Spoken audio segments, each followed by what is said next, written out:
The massive doors of the Galactic Senate chamber opened with a deep hum that echoed through the vast space. Ambassador Sarah Chen walked through them, her black diplomatic uniform a sharp contrast against the rainbow of alien forms that filled the circular chamber.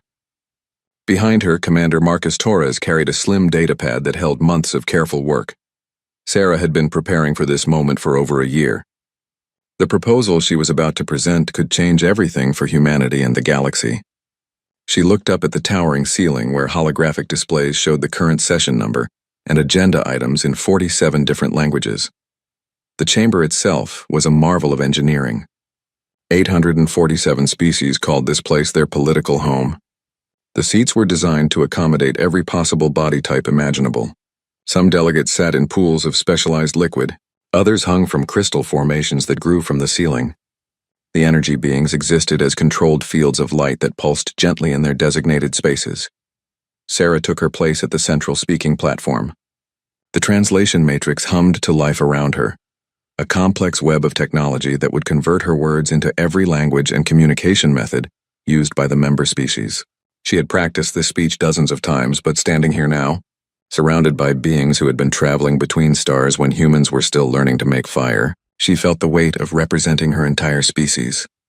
"Honored delegates," Sarah began, her voice carrying clearly through the chamber's acoustic systems, "I come before you today with a proposal that could benefit every member of our great alliance." She activated her datapad, and the central holographic display came to life. A three-dimensional map of known galaxy appeared, showing trade routes, defense positions, and resource distribution in glowing lines and dots. For too long, our species have worked separately, each using only our own strengths while our weaknesses remain unprotected. I propose we change this with the Mutual Defense and Resource Sharing Initiative. The display shifted, showing a complex network of interconnected systems. Sarah had spent months creating this presentation, working with human analysts to identify exactly how each species could contribute to a greater whole. "Every species in this chamber has unique gifts," Sarah continued. "The Zephyrians have the fastest computational networks in known space. Their crystal-based processors can solve problems in minutes that would take our computers days." A section of the display highlighted the crystalline beings who sat in formations that resembled living diamonds. Several of them pulsed with what their species used as acknowledgement. The depths have sensory equipment that can detect ships and anomalies from distances we cannot imagine. Their deep space monitoring systems are unmatched. The aquatic depths, floating in their specialized water-filled chambers, created gentle ripples that indicated attention. The lithoids can build structures that last for millennia. Their engineering knowledge could help us create permanent installations that would serve generations. The rock-based beings shifted slightly, their boulder-like forms making grinding sounds that the translation matrix identified as interest. "Humans bring something different to this alliance," Sarah said. Knowing this was the crucial part of her presentation. "We are coordinators. We see patterns. We can take all these individual strengths and weave them together into something stronger than the sum of its parts." The display now showed detailed tactical scenarios. Human fleet formations worked with Zephyrian computational support to predict enemy movements. Depth sensors provided early warning while lithoid defense platforms protected key positions. Each species contributed what they did best while covering the weaknesses of others. "Look at these simulation results," Sarah said, highlighting a series of battle scenarios. "When human tactical coordination combines with Zephyrian processing power, our response time to threats improves by 400%. When Depth's early warning systems work with human pattern analysis, we can predict pirate raids 3 weeks before they happen." She moved to the next section of her presentation. "This is not about human leadership. This is about human coordination. We have spent our entire history learning to work together despite our differences. On our homeworld, hundreds of different cultures and nations learn to cooperate. We can help other species do the same thing on a galactic scale." The chamber was quiet as delegates considered her words. Sarah could see various species communicating among themselves in their own ways. The bird-like Aryans clicked their beaks rapidly. The mantid collective's insect-like representatives touched antennae together. The energy beings pulsed in synchronized patterns. "The benefits would be enormous," Sarah continued. "Trade efficiency would improve by at least 60%. Defense costs would drop while security increased. Scientific research would advance faster as we share knowledge more effectively." She brought up specific examples. The agricultural crisis in the Outer Rim could be solved by combining mantid biological knowledge with human farming techniques, and lithoid soil engineering. The piracy problem in the neutral zone could be ended by coordinating depth detection, Zephyrian analysis, and human tactical response. The presentation continued for another 20 minutes as Sarah detailed every aspect of her proposal. She showed economic projections, defense scenarios, and scientific advancement possibilities. Every number had been checked and rechecked. Every scenario had been tested in simulation. This initiative would create a true alliance, Sarah concluded. Not just a collection of species who happen to share the same galaxy, but a unified civilization that protects and supports all its members. The holographic display faded, leaving Sarah standing alone at the center of the chamber. For a moment, there was complete silence. She had done everything she could. The proposal was solid, the benefits were clear, and the implementation plan was detailed and realistic. Then the laughter started. It began with Hegemon Prime Minister Vextar, whose species resembled giant praying mantises. His mandibles clicked together in a rapid pattern that the translation matrix identified as amusement. The sound was sharp and metallic, echoing through the chamber like scattered coins hitting stone. Council Speaker Blobthune joined in next. The gelatinous being's entire body rippled with what passed for laughter among his people.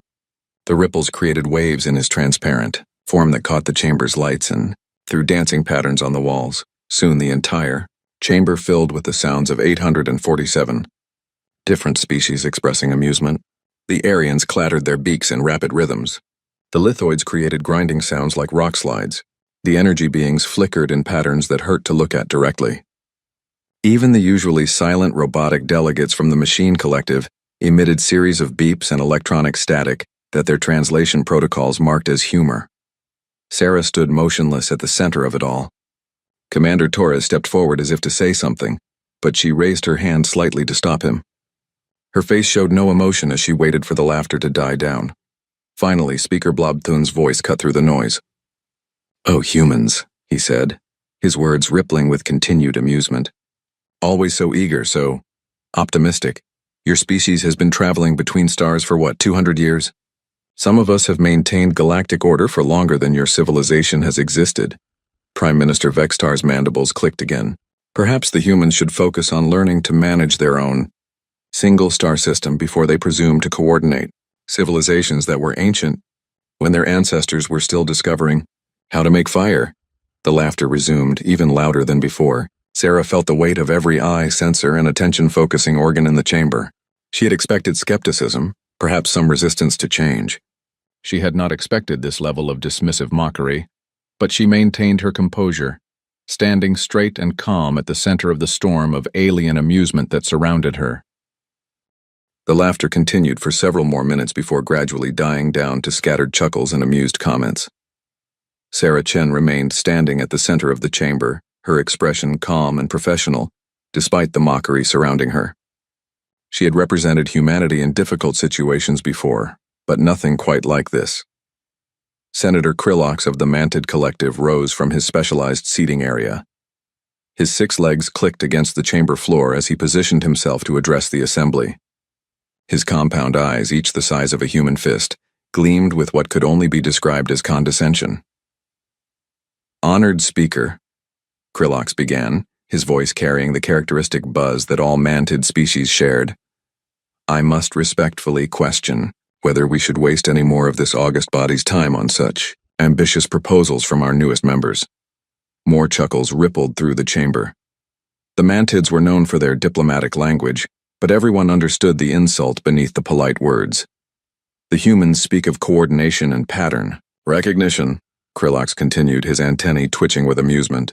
Yet their own planet spent millennia in constant warfare before they achieved even basic planetary unity. They suggest teaching cooperation to species who have maintained peaceful alliances since before their sun began burning.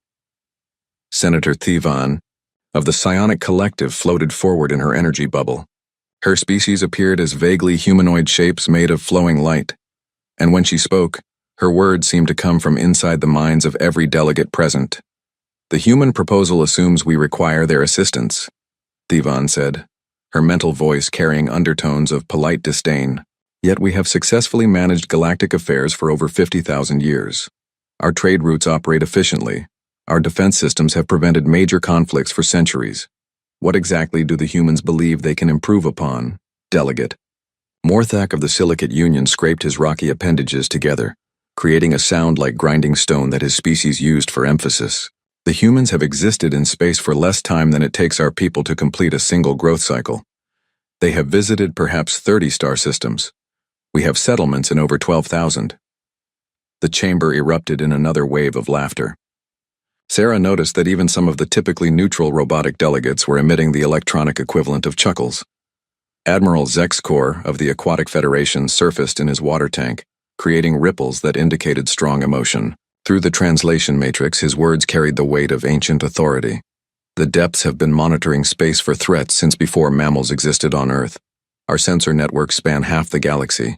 What patterns could humans possibly detect that we have missed? Sarah felt Commander Torres tense beside her. She knew he wanted to respond, to defend humanity's achievements and capabilities, but she also knew that anything they said now would only generate more mockery.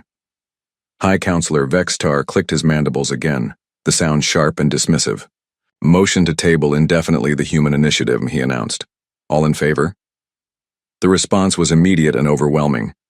Appendages, tentacles, energy signatures, and various other forms of agreement rose throughout the chamber. Sarah watched, as every visible delegate indicated their support for dismissing her proposal.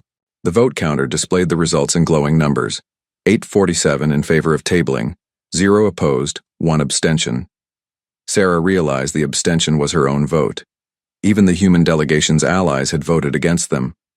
Furthermore, Counselor Thivan added, her mental voice now carrying an edge of superiority, perhaps humanity should consider that their membership in this body was granted as a courtesy, not as recognition of equals.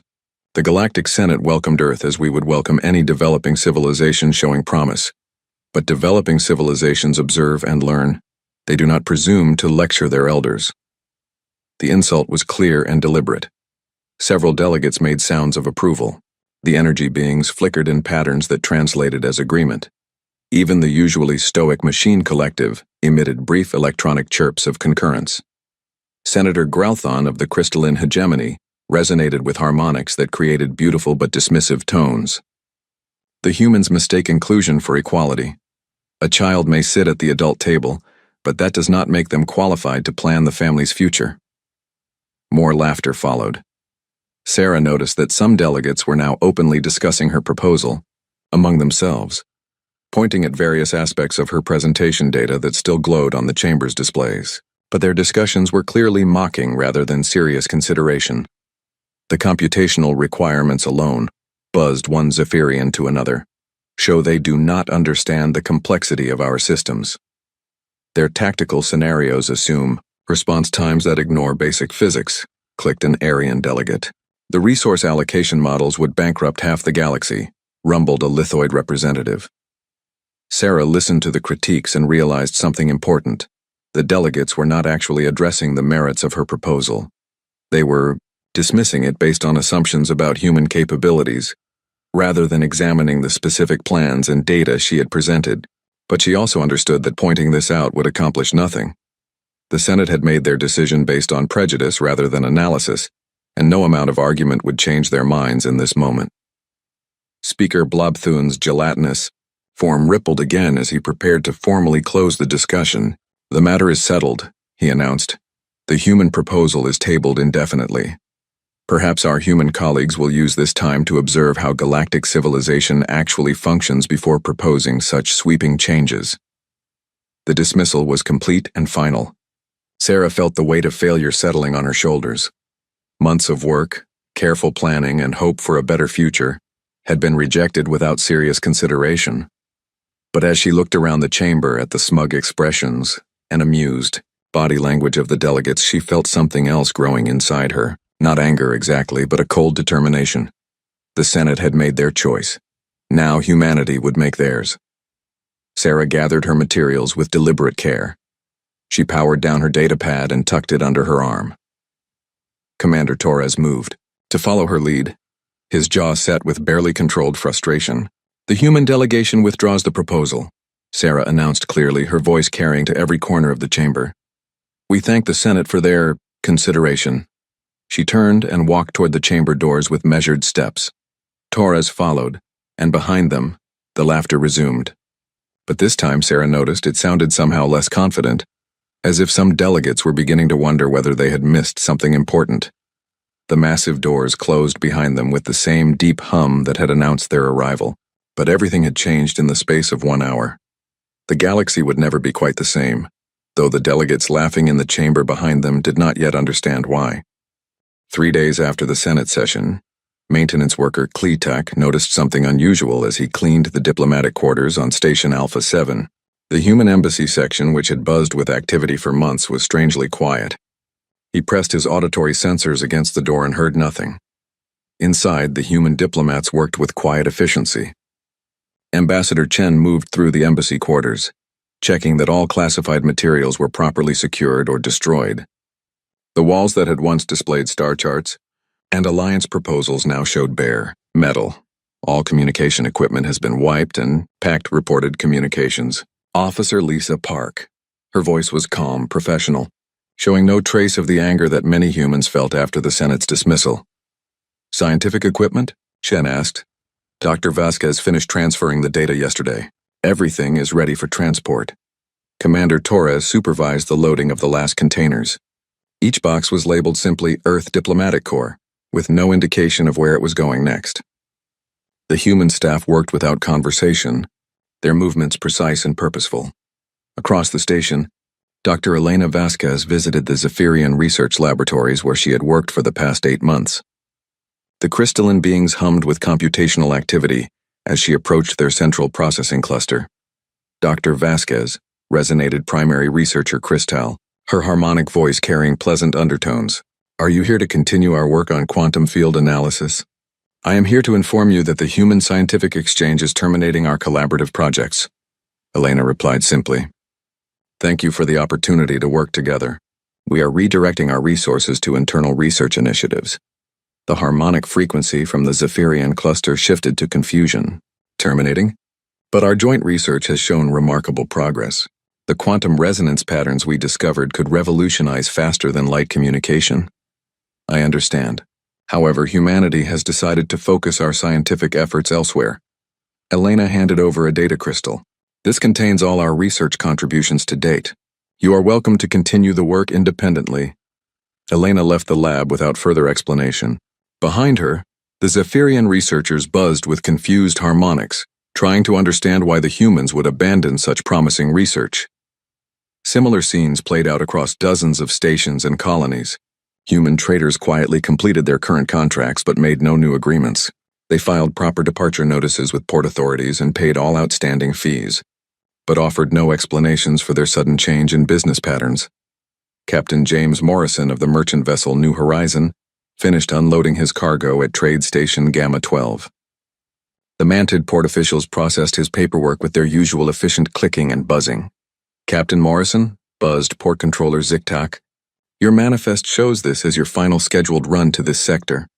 Will you be establishing new trade routes? No planned routes at this time, Morrison replied. The New Horizon will be returning to Earth space for reassignment. Reassignment to where? Ziktak's compound eyes showed curiosity. That information is not yet available, Morrison said politely.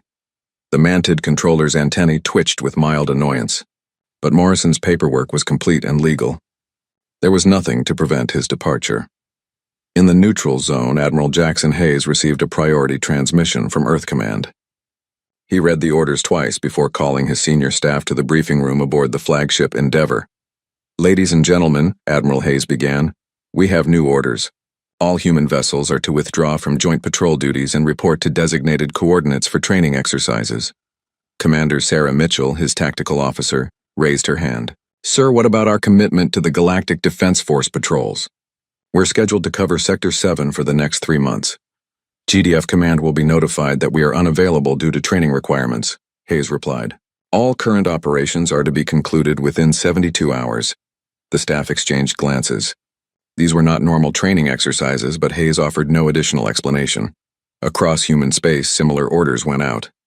Trade vessels changed course. Research teams packed their equipment. Diplomatic missions filed departure papers.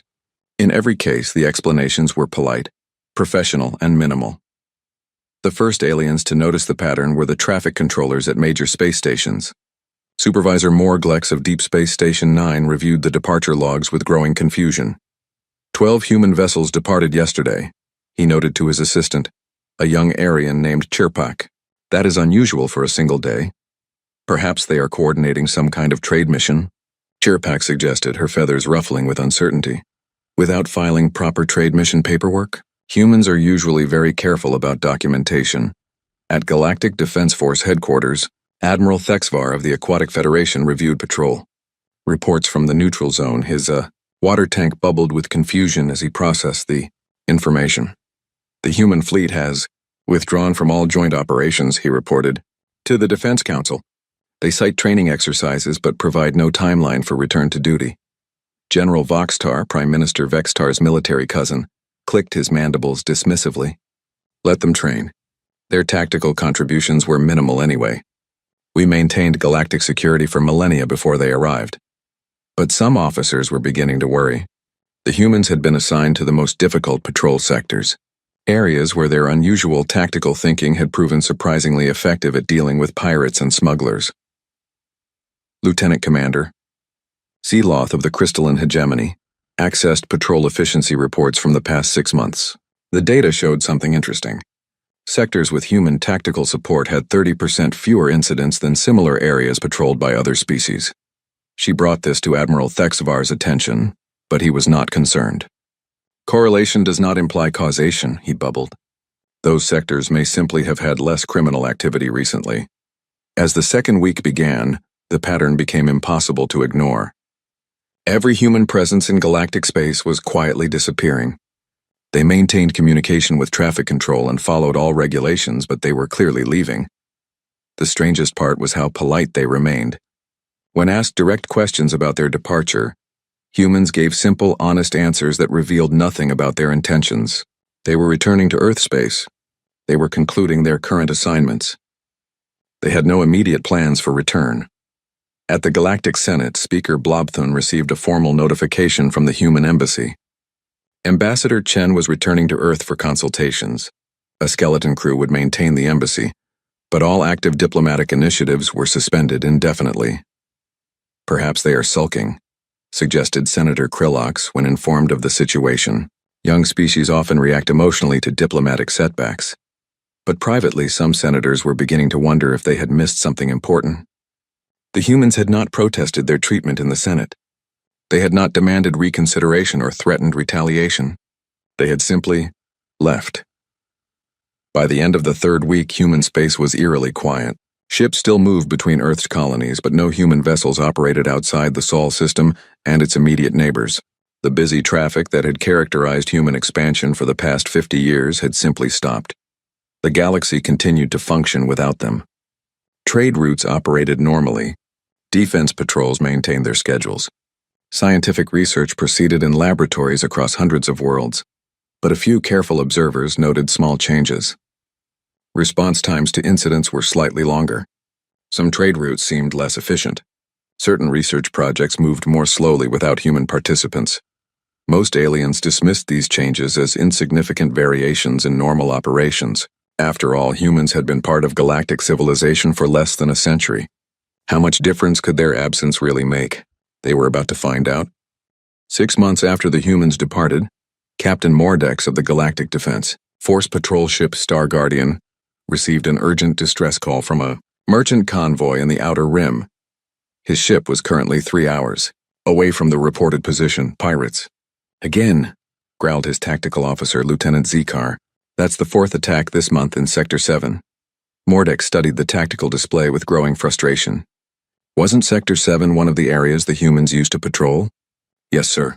But General Voxtar said their contributions were minimal. Minimal. Mordex repeated grimly as he ordered maximum speed toward the convoy. They arrived to find 2 merchant ships destroyed and the others scattered. The pirates had vanished into the asteroid fields that honeycombed this part of space. Similar reports were flooding in from across the Outer Rim territories. Pirate activity had increased by over 300% in the 6 months since human patrols had withdrawn. The remaining GDF forces were stretched thin, trying to cover areas that had been peaceful for years. Admiral Thexvar floated in his command tank, reviewing increasingly alarming statistics. His aide, Commander Silthea, waited patiently as he processed the data. "The patterns make no sense," Admiral Thexvar finally bubbled. "These pirates are hitting targets we never anticipated they would choose. Their timing seems almost coordinated. Sir, should we request additional ships for the Outer Rim? From where? We are already operating at full capacity." What the Admiral didn't know was that the pirates were following the same patterns they had always used. The difference was that human tactical analysts were no longer there to recognize and predict those patterns. The seemingly random attacks actually followed clear mathematical progressions that humans had spent months learning to identify.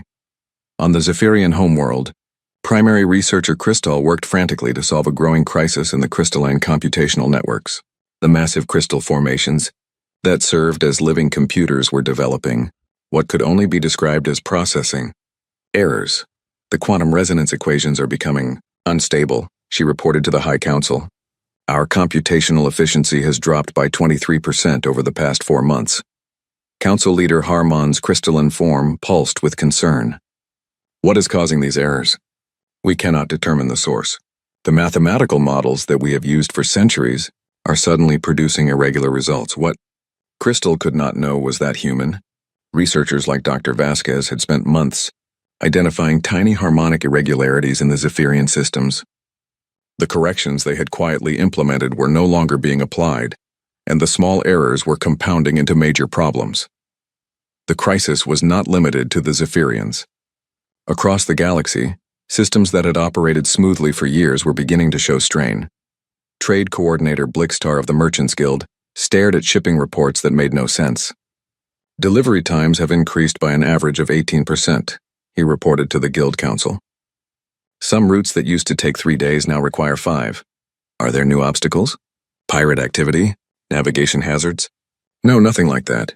The routes are the same, but somehow less efficient." The humans had not built the trade routes, but they had spent years analyzing traffic patterns and suggesting small adjustments. A slight change in departure timing here, a minor course correction there. The improvements had seemed insignificant individually, but together they had optimized the entire system. Senator Krillox faced his own crisis on the Mantid homeworld. The quantum-grown agricultural systems that fed billions of his people were failing. Plants that had grown successfully for generations were withering, despite perfect environmental conditions. "The biological matrices are unstable," reported Chief Agriculturalist Thuven, her antennae drooping with exhaustion. "We have tried every solution in our databases, but the crop failures continue to spread." What changed? "These systems have worked for thousands of years. Nothing changed, Senator. That's what makes this so confusing, but something had changed. Human biologists had identified subtle imbalances in the Mantid growing systems and suggested minor adjustments to soil chemistry and growth hormones. The Mantids had implemented these suggestions because they improved yield slightly. Now, without those tiny corrections, the systems were slowly destabilizing. The most alarming development came from the Deep Space Monitoring Network. The depths, with their unmatched sensory capabilities, had always provided early warning of threats from unknown space. But their reports were becoming increasingly unreliable. Sensor technician Glubpar emerged from his monitoring pool with disturbing news. "The deep space sensors are detecting massive object movements in the void regions," he reported to Station Commander Wavron. "Object movements? What kind of objects?" "Unknown. The sensor returns are confused. What we thought were cosmic background radiation appears to have been masking something much larger." Commander Wavron's tentacles writhed with concern. "How long have these objects been moving?" "Based on the sensor logs, approximately 18 months. 18 months. Right around the time the humans had departed from galactic civilization. The terrible truth was beginning to emerge. The energy signatures that human-designed sensors had been detecting and classifying as cosmic background fluctuations were not natural phenomena at all. They were massive fleet movements from regions of space that most species considered uninhabitable. Humans had been tracking these movements for months, building mathematical models to predict their patterns. But when humanity withdrew from galactic affairs, they had taken that knowledge with them. The unknown fleets were now moving into position around key systems, and the Galactic Defense Force had no idea they were coming. Emergency alerts began flooding into GDF headquarters. Scout ships reported massive energy readings in supposedly empty space. Long-range sensors detected fleet formations moving through regions that had been dark for millennia. Admiral Thexvar called an emergency meeting of the Defense Council. Representatives from every major species gathered in the secured chamber, their usual confidence replaced by obvious worry. "We are facing an unprecedented situation," the Admiral announced. Long-range sensors indicate the presence of unknown fleets in at least 17 different sectors. The formations are massive and appear to be moving in coordinated patterns. General Voxtar's mandibles clicked nervously. "Coordinated? You mean they are working together?" "That is our assessment. Furthermore, preliminary analysis suggests these fleets have been in position for months, possibly years. We simply failed to detect them until now." The room filled with the various sounds that different species made when expressing alarm, but one council member remained silent. Admiral Zexkor of the Aquatic Federation floated motionless in his tank, reviewing data on his personal display. "Admiral Zexkor?" prompted Admiral Thexvar. "Do the depths have additional sensor data?" "Yes," Zexkor replied slowly. "And it is disturbing.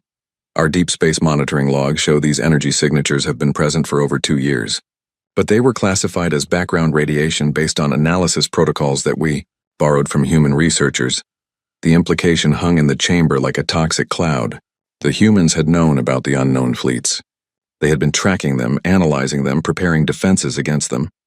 And when the Senate had laughed at their proposal for coordinated defense, humanity had quietly taken that knowledge with them. Senator Krillok spoke the question that everyone was thinking: where are the humans now? But nobody had an answer. Human space had gone completely dark 6 months ago. No communications came from Earth. No human ships traveled the traditional routes. It was as if humanity had simply vanished from the galaxy. The unknown fleets continued their slow, inexorable advance toward inhabited space, and the Galactic Senate finally began to understand what they had lost when they dismissed humanity's offer of cooperation. The galaxy's greatest crisis in 50,000 years was approaching, and the species that might have helped coordinate a defense had gone home in silence, taking their pattern recognition abilities and tactical coordination with them. The Senate's laughter was beginning to sound like a very expensive mistake. 18 months after the Senate session that had ended in laughter, Ambassador Sarah Chen stood once again in the Galactic Senate chamber. But this time the atmosphere was completely different. Gone was the confident chatter and casual dismissal that had greeted her previous visit. The delegates sat in tense silence, their attention focused on the massive tactical displays that showed the true scope of the crisis facing galactic civilization. The unknown fleets had revealed themselves completely now. Hundreds of massive ships emerged from the void regions, their technology unlike anything the known species had ever encountered. They had already taken control of 7 star systems, and their advance seemed unstoppable. Speaker Blobthun's gelatinous form had lost its usual luminescent confidence. When he spoke, his words carried undertones of barely controlled desperation. "Ambassador Chen, we are grateful that you accepted our invitation to this emergency session." Sarah looked around the chamber, noting the changes that 18 months had brought. Many seats sat empty as delegates dealt with crises in their home systems. The ones who remained looked tired, worried, defeated. The arrogant confidence that had once filled this space had evaporated. "The Galactic Senate faces unprecedented challenges," continued Speaker Blobthun. "Perhaps we were hasty in our previous assessment of certain proposals." Prime Minister Vexitar's mandibles twitched nervously, rather than clicking with amusement. "The unknown fleets possess tactical capabilities that we cannot counter effectively. Our traditional defense strategies have proven inadequate." Admiral Thexvar projected his voice from his water tank, the bubbles betraying his agitation. "Ambassador Chen, the Galactic Defense Force has suffered 7 major defeats in the past 4 months. We cannot predict their movements or counter their strategies." Sarah listened to their admissions without expression. Behind her, Commander Torres maintained the same professional demeanor, though she knew he was thinking about the months of preparation that had led to this moment. Senator Krillok rose on his 6 legs, his compound eyes no longer gleaming with superiority. "We have reconsidered the value of different perspectives in military planning. Perhaps human insight into these matters would be valuable. The agricultural systems on 12 worlds are failing," added another delegate. "Trade routes that functioned for millennia are breaking down. Our computational networks are experiencing cascading errors." Sarah finally spoke, her voice calm and clear. The human species appreciates the Senate's invitation to this session. However, our current commitments to our own security and development preclude external involvement. The chamber filled with a very different kind of silence than the one that had greeted her 18 months ago. This was not the silence of dismissal, but of growing panic. "Ambassador," Speaker Blobthun said carefully, "surely humanity recognizes the threat these unknown fleets pose to all civilized species, including Earth?" "Humanity is aware of various threats in the galaxy," Sarah replied. "We have taken appropriate measures to ensure our security." What she did not say was that those measures had been under development for over 2 years. While the Galactic Senate had been laughing at human proposals, human scientists and military planners had been analyzing the unknown fleet movements and developing countermeasures. Senator Thevan of the Psionic Collective floated forward, her energy form flickering with agitation. "The Senate acknowledges that certain misunderstandings may have occurred in our previous interactions. Perhaps those issues could be addressed." Sarah allowed herself a small smile. Misunderstandings are indeed unfortunate. However, humanity has learned that effective cooperation requires mutual respect and recognition of each party's contributions. She paused, letting her words sink in. "We have found that when civilizations work together, combining their unique strengths and respecting each contribution, remarkable things can be achieved." The irony was not lost on anyone in the chamber. Sarah was repeating almost exactly what she had said 18 months ago, when the Senate had laughed at her proposals. What would humanity require for renewed cooperation? Asked Admiral Thexvar carefully. "That is an interesting question," Sarah replied. "Unfortunately, humanity's current obligations make such discussions premature." Commander Torres stepped forward and handed her a datapad. Sarah glanced at it and nodded. "I have just received an update from Earth Command," she announced. "It appears that several independent systems have approached humanity regarding mutual defense agreements. The Centauri Republic, the Free Worlds Alliance, and the Outer Colony Federation have all expressed interest in cooperative arrangements." The chamber erupted in surprised murmurs. These were systems that had remained neutral in galactic politics, neither fully aligned with the Senate nor completely independent. If humanity was building alliances with them, the human government is currently evaluating these proposals, Sarah continued. "We have found that smaller, more focused alliances often prove more effective than large, unwieldy organizations." The implication was clear. While the Galactic Senate struggled with the crisis, humanity was building its own network of allies based on the same principles of cooperation and mutual respect that the Senate had rejected. Senator Growthon of the Crystalline. Hegemony resonated with worried harmonics. Surely the humans would not abandon galactic civilization entirely. "The threat affects all of us." "Humanity has not abandoned anything," Sarah replied. "We simply redirected our efforts toward partners who value what we bring to relationships." She gestured to the tactical displays that still showed the advancing unknown fleets. "These forces have been moving for over 2 years. Human analysts identified the pattern 18 months ago and shared our concerns with this body." The response was illuminating.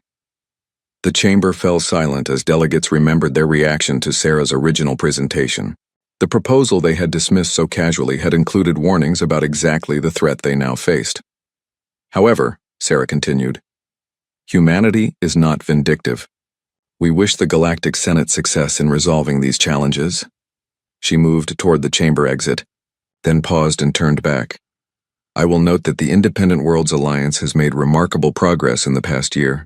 When diverse civilizations work together as equals, respecting each other's strengths and contributing their unique capabilities, they can accomplish things that seemed impossible alone." Commander Torres opened the chamber doors for her. As they prepared to leave, Speaker Blobthun called out desperately, "Ambassador, surely there must be some basis for cooperation? Some way to work together against this common threat?" Sarah stopped at the threshold and looked back at the assembled delegates. For just a moment, her professional demeanor softened slightly. "Speaker Blobthun, cooperation is always possible between civilizations that approach each other as equals. When mutual respect exists, when each party's contributions are valued, remarkable partnerships can develop." She paused, then added, "The Independent Worlds Alliance has demonstrated this principle quite effectively. Perhaps the Senate might consider what they have learned from that example." With that, Sarah Chen walked out of the Galactic Senate chamber for the final time as humanity's representative. Behind her, the delegates sat in stunned silence, finally understanding what they had lost when they chose mockery over partnership. Outside the chamber, Commander Torres asked quietly, "Ma'am, should we tell them about the joint fleet we've assembled with the independent worlds, or the new defense technologies we've developed?" Sarah shook her head.